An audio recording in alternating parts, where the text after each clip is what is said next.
Hi viewers, నమస్కారం. నేను మీ సిరి. Welcome back to నిన్ను కోరి. ఈరోజు కథ ద డెవిల్ డాన్ ఎపిసోడ్ 96. మీ మనసుకు నచ్చే అత్యంత అద్భుతమైన కథ. కథ నచ్చితే లైక్ చేయండి. ఈ కథపై మీ అభిప్రాయాన్ని తప్పకుండా కామెంట్ చేయండి. ఇక కథలకు వెళ్తే ఫోన్ రింగ్ అవ్వడంతో గతం తాలూకు ఆలోచనల నుండి బయటకు వచ్చి ఫోన్ చూసింది ఆరుహి. రణధీర్ పేరు మెరుస్తుంది స్క్రీన్పై. నన్ను ప్రశాంతంగా ఎప్పుడు వదలడు కోపంగా తిట్టుకుంటూ ఫోన్ ఆఫ్ చేసి పడుకుంది. రణధీర్ దీర్ఘంగా శ్వాస తీసుకుని, నువ్వు నన్ను దూరం పెట్టిన కొద్దీ నీ మీద నా అబ్సెషన్ పిచ్చి అంతకంతకు పెరుగుతుంది, కానీ తగ్గదు మై స్వీట్ హార్ట్ అని చిన్నగా నవ్వుకొని హోటల్కి వెళ్ళిపోయాడు.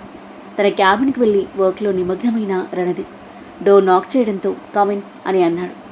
నీల్ లోపలికొచ్చాడు. Good morning sir. Good morning. Is there any special work? యాటిట్యూడ్తో అన్నాడు రణధీర్ ల్యాప్టాప్ నుండి తల తిప్పకుండానే. ఎస్ సార్, మీరు లిస్టుపై సైన్ చేయాలి అని అతని ముందు టేబుల్పై ఫైల్ పెడుతూ అన్నాడు నీల్. రణధీర్ సీట్లో వెనక్కి వాలి కనుబొమ్మలు పైకెత్తి చూస్తూ, వాట్ ఈస్ దిస్ లిస్ట్ అని అన్నాడు. దిస్ ఇయర్ ప్రమోషన్కి ఎలిజిబుల్ అయిన ఎంప్లాయీస్ లిస్ట్ సార్. రణధీర్ ఆ లిస్ట్ చూశాడు. దానిలో నీల్ మిశ్రా పేరు టాప్లో ఉంది. సో నువ్వు నీ నేమ్ని టాప్లో రాసావన్నమాట. ఎస్ సార్, ఈసారి నాకు ప్రమోషన్ వస్తుంది కదా అని చాలా గర్వంగా కాన్ఫిడెంట్గా అన్నాడు నీల్. హో రియల్లీ అని అంటూ పెన్ చేతిలోకి తీసుకుని నీల్ నేమ్ కట్ చేసి, see your name is gone అని అన్నాడు కూల్గా. నీల్ ఒళ్ళు మండిపోయింది. వెకిలిగా ఒక నవ్వు నవ్వి, సార్ టుడే మార్నింగ్ మీరు ఆరుహి ఇంటి నుంచి బయటికి రావడం నేను చూశాను అని అన్నాడు సూటిగా చూస్తూ. అతని మాటలకు రణధీర్ మొహం ముడుచుకుంది. What you mean? నీల్ నవ్వి, సార్ వివరించడానికి ఏముంది, ఒబరాయ్ హోటల్ అంత పెద్ద సీఈఓ తన అసిస్టెంట్ ఇంట్లో రాత్రంతా ఉండి బయటకు వచ్చారు.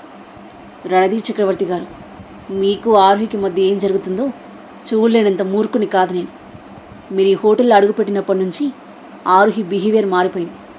మీరు ఆ అమ్మాయితో డ్యాన్స్ చేయడం, రిసెప్షన్ నుండి తొలగించి మీ అసిస్టెంట్గా మీ పక్కనే పెట్టుకోవడం, అండ్ ఈరోజు ఏకంగా ఆమె ఇంటి నుంచి బయటకు వచ్చారు. ఇప్పుడు ఇదంతా హోటల్ స్టాఫ్ అందరి ముందు బయట పెడితే ఏమవుతుందో ఊహించుకోండి అని బెదిరించే ప్రయత్నం చేశాడు రణధీర్ బ్యాక్గ్రౌండ్ తెలియక. రణధీర్ దీర్ఘంగా ఒక శ్వాస తీసుకుని చైర్లో నుండి లేచి టేబుల్ని ఆనుకొని నీళ్ళు ఎదురుగా నిలబడి టేబుల్ మీదున్న పేపర్ వెయిట్ని తిప్పుతూ, సో నేను నీకు ప్రమోషన్ ఇవ్వకపోతే స్టాఫ్ అందరికీ చెప్తానని బెదిరిస్తున్నావు అన్నమాట అని అన్నాడు. ఖచ్చితంగా. నీల్ మాట పూర్తయ్యేలోపి రణధీర్ పేపర్ వెయిట్ని తీసుకొని నేల మీదకు బలంగా విసిరాడు. దెబ్బకి ముక్కలైపోయింది. ఊహించని ఆ చర్యకు నీల్ అది పడినట్టుగా చూస్తుంటే రణధీర్ ఆవేశంగా నీల్ కాలర్ పట్టుకొని అతన్ని కొరా చూస్తూ, నన్ను బెదిరిస్తున్నావా రణధీర్ చక్రవర్తి? బహుశా నీకు నా గురించి తెలియదేమో. నా గురించి ఇంకా బాగా తెలుసుకుంటే మంచిది. నీ పిల్ల బెదిరింపులు నా మీదెప్పుడు పనిచేయవు. Not only this time but coming ఇయర్స్లో కూడా నీకు ప్రమోషన్ రాదు ఆగ్రహంగా అంటూ అతని వెనక్కి నెట్టి, now get out from my cabin అని గట్టిగా అరిచాడు. నీల్ మొహం నల్లగా మాడిపోయింది. కోపంగా తన క్యాబిన్లోకి వెళ్ళాడు. అతని గుండె అవమానంతో బగబగా మండిపోతుంది. రగిలిపోతూ క్యాబిన్లో అటు ఇటు తిరుగుతూ మొబైల్ తీసి ఎవరికో కాల్ చేశాడు.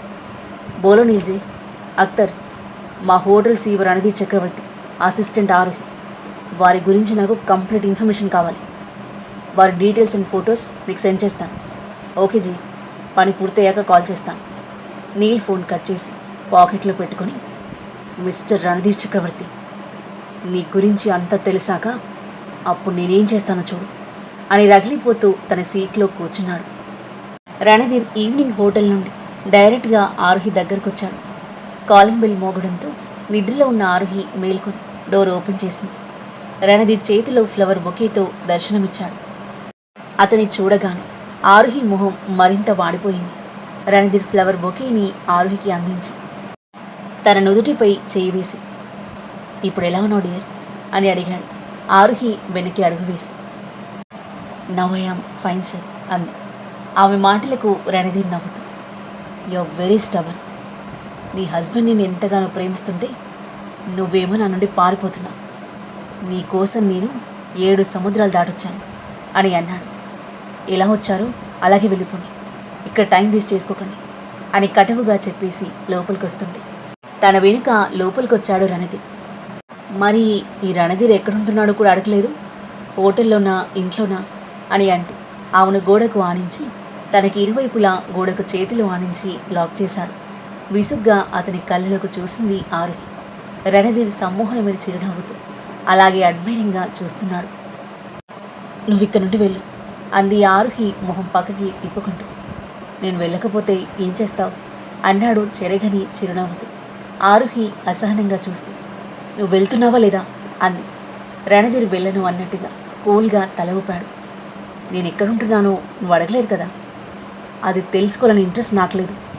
It's okay, I will tell you అని అంటూ ఆరుహి చేయి పట్టుకుని ఆమె ఇంటి బయటకు తీసుకువెళ్ళి ఎదురుగా కాంపౌండ్ వాళ్ళ వెనకాల కనిపిస్తున్న ఒక అందమైన బిల్డింగ్ వైపు చూపిస్తూ ఆ విల్లా చూసావా, అటువైపు సరిగ్గాని ఎదురుగా అక్కడుంటున్నా అని అన్నాడు. షాక్ అయిపోయింది ఆరుహి. నాకు ఇంత దగ్గరలో ఉంటున్నాడా, ఇక్కడ స్టే చేస్తున్నాడని నాకు అస్సలు తెలియదు. ఇప్పుడు నేను ఎలా తప్పించుకోవాలి అని మనసులో అనుకుంటూ ఉండి రణధీర్ ఆమె మనసు చదివినట్టుగా నవ్వుతూ నువ్వు ఎక్కడికి వెళ్ళినా నా నుండి తప్పించుకోలేవు స్వీట్ హార్ట్. తప్పించుకోవడం ట్రై చేసినా నో యూస్. ఎక్కువగా ఆలోచించి నీ చిట్టి బుర్రని కష్టపెట్టావు. Bye, take care. ఆమె చెంపుపై తట్టి రణధీర్ వెళ్ళిపోతుంటే ఆరుహి కోపంగా చూస్తూ తన చేతిలోని ఫ్లవర్ బొకేని అతని మీదకి విసిరింది. అతని వీపుకు తగిలి కింద పడింది బొకే. రణధీర్ వెనక్కి తిరిగి చూసి ఒక స్మైల్ విసిరి వెళ్ళిపోయాడు. ఆరుహి కాలు నీళ్ళకు తొక్కుకుంటూ లోపలికి వెళ్ళింది. విల్లాకి చేరుకున్న రణధీర్ ఫ్రెష్ అప్ అయ్యి బెడ్పై వాలి స్క్రీన్ ఆన్ చేశాడు. ఆరుహి బాత్ చేసి వచ్చి కాఫీ తాగుతూ ఉంది. టీషర్ట్ స్కర్ట్లు ఏమాత్రం రెడీ అవ్వకపోయినా చాలా ముద్దుగా కనిపించింది. రణధీర్ వెంటనే తనకి కాల్ చేశాడు. ఫోన్ స్క్రీన్పై రణధీర్ పేరు చూడగానే ఆరుహి మొహం చిన్నబోయింది. ఫోన్ లిఫ్ట్ చేయకపోతే మళ్ళీ ఇంటికి వచ్చినా వస్తాడు అని మొహం చిట్లిస్తూ ఫోన్ లిఫ్ట్ చేసి హలో అంది. You are looking very cute అని అన్నాడు రణధీర్. ఆరుహి డౌట్గా చుట్టూ చూస్తూ ఈ రణధీర్ మళ్ళీ స్పై కెమెరాలు ఫిక్స్ చేశాడా ఏంటి అని అనుకుంటూ ఉండి hello, where you lost? You are not happy with my compliment? మీరు నా ఇంట్లో స్పై కెమెరాలు పెట్టారా అని డైరెక్ట్గా అడిగేసింది ఆరుహి. ఒక క్షణం ఆశ్చర్యపోయిన రణధీర్ ఈ నిజాన్ని ఇప్పుడే బయటికి రానివ్వను అని మనసులో అనుకుంటూ లేదు, నేను ఇప్పుడే కదా మీ ఇంటి నుంచి వచ్చింది. ఓ అవును కదా, ఇప్పుడెందుకు ఫోన్ చేసావు మళ్ళీ అంది. నీతో మాట్లాడాలనిపిస్తుంది కానీ నేను నీతో మాట్లాడాలనుకోలేదు కఠినంగా అంది ఆరుహి. నాతో అలా మాట్లాడడానికి ట్రై చేయకు. నేను ఇప్పుడు చాలా పొలైట్గా మాట్లాడుతున్నాను. చాలా తగ్గాను నీకోసం. You know Randhir Chakravarthy very well, don't you? Or if you want నేను ఇప్పుడే వచ్చి నీకు ప్రాపర్గా ఎక్స్ప్లెయిన్ చేస్తాను అని రణధీర్ అనేసరికి ఆరుహి మౌనంగా ఉండిపోయింది. రణధీర్ ఇంకేం మాట్లాడకుండా ఫోన్ పెట్టేశాడు. ఆరుహి చిన్నగా నిట్టూరుస్తూ ఫోన్ పక్కన పడేసి చైర్లో వెనక్కి వాలింది. నిన్నెత్తుకొని ఇక్కడ తీసుకురావాలనిపిస్తుంది. How can you stay away from me అని అనుకుంటూ స్క్రీన్ ఆఫ్ చేసి బెడ్పై వాలిపోయాడు. రియాన్ బ్రేక్ఫాస్ట్ చేస్తుండగా కిందకొచ్చింది నిధి. గుడ్ మార్నింగ్ చిరునవ్వుతో చెప్తూ అతని ఎదురుగా కూర్చుంది. మార్నింగ్ చిన్న స్మైల్తో బదులిచ్చి తింటున్నాడు రియాన్.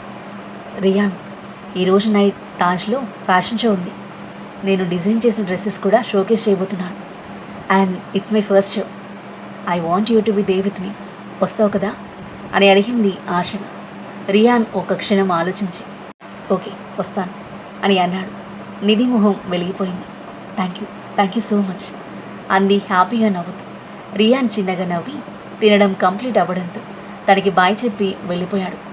నిధి ఫాస్ట్గా తినేసి తన ఇన్స్టిట్యూట్కి వెళ్ళింది, ఎగ్జైట్మెంట్తో కూడిన హ్యాపీనెస్తో. మరోవైపు ఆరుహి కోలుకొని డ్యూటీకి వచ్చేసింది. గుడ్ మార్నింగ్ అని అక్కడున్న స్టాఫ్కి నవ్వుతూ గ్రీట్ చేస్తూ వెళ్తుండగా తన వెనుకాలే లోపలికి ఎంటర్ అయ్యాడు రణధీర్. ఆరుహిని చూడగానే అతని మొహం వికసించింది. Good morning sir. స్టాఫ్ అందరూ లేచి నిలబడి గ్రీట్ చేస్తుంటే హెడ్ నాట్ చేస్తూ ఆరుహి వెనకాల వెళ్తున్న Randhir good morning Aaruhi, today you're looking amazing అన్న మేల్ రిసెప్షనిస్ట్ మాటలు విని చురుగ్గా చూశాడు వాళ్ళ వైపు. రణధీర్ వెల్కమ్ పార్టీలో ఆరుహితో డాన్స్ చేయాలనుకున్న అబ్బాయి అతను. థ్యాంక్స్ అని నవ్వుతూ బదులిచ్చి ఆరుహి ముందుకు వెళ్ళిపోగా ఆ అబ్బాయి వెళ్తున్న ఆరుహి వైపు ఒక్క క్షణం చూసి నవ్వి రెస్టారెంట్ వైపు వెళ్ళిపోయాడు. జెలసీతో రణధీర్ మొహం ఒక్కసారిగా ఎర్రబడింది. హోటల్ యూనిఫామ్ అయిన నీలన్ స్కర్ట్, వైట్ షర్ట్లో ఉంది ఆరుహి. తని ఫస్ట్ డే ఆ డ్రెస్లో చూసి రణధీర్కి ఏమీ అనిపించలేదు. కానీ ఈరోజు ఒక అబ్బాయి కాంప్లిమెంట్ ఇవ్వడంతో పాటు ఆరుహిని అదోలా చూసేసరికి ఆరుహి ఆ డ్రెస్ వేసుకోవడం నచ్చలేదు రణధీర్కి. మండిపోతూ వేగంగా తన క్యాబిన్లోకి వెళ్ళి ఆరుహికి ఇంటర్ క్యామ్ కాల్ చేసి రమ్మని చెప్పాడు. కాసేపటికి కాఫీ తీసుకుని లోపలికి వచ్చింది. గుడ్ మార్నింగ్ సార్, మీ కాఫీ అతనికి అందించి ఎదురుగా నిలబడింది. రణధీర్ కాఫీ తాగుతూ తన కింద నుండి పైకి చూస్తూ ఆ డ్రెస్ ఏంటి అని అన్నాడు. హోటల్ యూనిఫామ్ సార్ అని బదిలిచ్చింది ఆరుహి అతని చూపులకు తడబడుతూ. రణధీర్ కోపంగా కాఫీ కప్పుని ఆమె ముందు విసిరేశాడు. ఆరుహి అదిరిపడి వెనక్కి జరిగి షాకింగ్గా రణధీర్ వైపు చూసింది. ఆవేశంగా లేచి తన దగ్గరకు వచ్చేసరికి బెదిరిపోయి గోడకు అతుక్కుంది ఆరుహి. వీటిని బట్టలంటారా? కాళ్ళు కనిపించాలి ఏంటా స్కర్ట్? ఇతరుల ముందు ఇలాంటి బట్టలు వేసుకోవడానికి ఇష్టం లేదని నీకు తెలుసు కదా అన్నాడు పళ్ళు కొరుకుతూ. చిరెత్తుకొచ్చింది ఆరుహికి. Sir, I'm one of your employee, so మీరు నాతో పర్సనల్గా డీల్ చేయకపోతే మంచిది. ఆరుహి మాటలకి రణధీర్కి సరైన కోపం వచ్చింది. యువర్ మైండ్ డామిట్, పర్సనల్గా డీల్ చేయకుండా ఎలా ఉంటాను అంటూ కోపంగా తన కోట్ విప్పి పడేసి రిమోట్తో డోర్ క్లోజ్ చేశాడు. ఆరుహి బెరుగ్గా చూస్తూ ఏం చేస్తున్నారు అని అంటుంటే తన నడుం చుట్టూ చేయి వేసి దగ్గరికి లాక్కున్నాడు Randhir. Randhir, please leave me. ఇది హోటల్ యూనిఫామ్, అందరు అమ్మాయిలు ఇదే డ్రెస్ వేసుకుంటారు. And it's not revealing, just legs కనిపిస్తాయి అంతే. దానికి ఎందుకు ఇంతలా రియాక్ట్ అవుతున్నావు? ఆ లెగ్స్ కూడా కనిపించడానికి వీలేదు. అసలు ఈ డ్రెస్ వేసుకొని ఇక్కడ వర్క్ చేయాల్సిన అవసరం కూడా లేదు నీకు. ఇందుకే నీకు దూరంగా వచ్చింది. లీవ్ మీ అని అతను నెట్టేయడానికి ప్రయత్నించింది ఆరుహి. అసలు జెలసీతో మండుతున్న రణధీర్కి ఆరుహి దూరం పెట్టడంతో ఇంకా పిచ్చెక్కింది. అతనిలోని డెవిల్ మోడ్ ఆన్ అయింది. You can't stay away from me అని అంటూ ఆమెను దగ్గరికి లాక్కుని ఆమె మెడ మీద ముద్దు పెట్టుకుంటుంటే ఆరుహికి పిచ్చి కోపం వచ్చింది. ఈ పిచ్చి చేష్టలకి నేను నీ నుండి దూరంగా వచ్చింది అని అరిచింది. నా నుండి తప్పించుకోవడం అంత ఈజీ కాదు డియర్ అన్నాడు ఆమె కళ్ళలోకి చూస్తూ.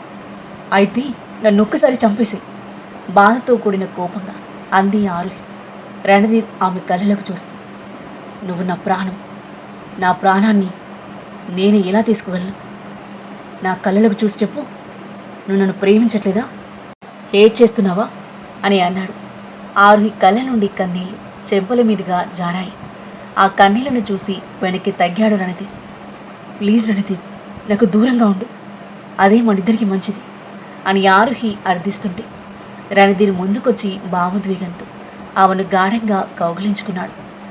ఎందుకులా నన్ను టార్చర్ చేస్తున్నావు? నీకు ఎలా చెప్తే అర్థమవుతుంది? Aaruhi, I truly love you, I madly in love with you. నాకు ఇలా దూరంగా ఉండకు, ఐ విల్ డై. అతని నోటి నుండి అలాంటి మాటలు విన్న ఆరుహి షాక్ అయిపోయింది. ఆ తర్వాత ఏం జరగబోతుంది? ఆరుహి రణధీర్ల మధ్య ఎలాంటి ఆసక్తికర సన్నివేశాలు చోటు చేసుకోబోతున్నాయి? రణధీర్ ఆరుహిల గురించి నీల్ నిజం తెలుసుకోబోతున్నాడా? అతని ప్లాన్ ఏంటి? రియాన్ నిధి కోసం ఫ్యాషన్ షోకు వెళ్తాడా? వారి మధ్య ఏం జరగబోతుంది? ఈ కథ ఏ మలుపు తీసుకోబోతుంది? అద్భుతమైన కథనంతో ఊహకందని మలుపులతో ఎంతో ఆసక్తికరంగా సాగి ఈ కథ యొక్క నెక్స్ట్ ఎపిసోడ్ కోసం మన నెక్స్ట్ వీడియో చూడండి. కథ నచ్చితే లైక్ చేయండి. ఈ కథ మీకు ఎలా అనిపించిందో మీ అభిప్రాయాన్ని తప్పకుండా కామెంట్ చేయండి. ఇంకా ఇలాంటి ఇంట్రెస్టింగ్ స్టోరీస్ కోసం మన ఛానల్ని సబ్స్క్రైబ్ చేయండి. Thank you for listening.